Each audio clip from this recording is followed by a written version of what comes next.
هی مارکوس، چطوری؟ چه خبر مرد؟ تو پمپ بنزین چی کار میکنی؟ رابرت، یه مشکلی هست. خدای من، بازم یه مشکل. چی شده؟ چه مشکلی؟ من اشتباهی توی باک تویوتا کمری خودم شیر کمتر به 1% ریختم. تو یعنی الان باکتو به جای بنزین با این شیرایی که اینجاست پر کردی؟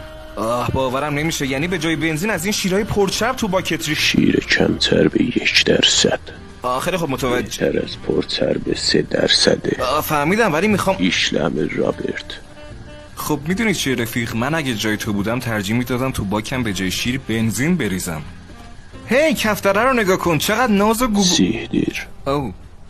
خیلی خوب باشه. کجا داری میری؟ هی صبر کن چی کار داری میکنی؟ چرا اونو کشتی؟ اون فقط یه کفتر بود، اصلا کاری به کار ما نداشت. ببخشید رابرت، باشلا.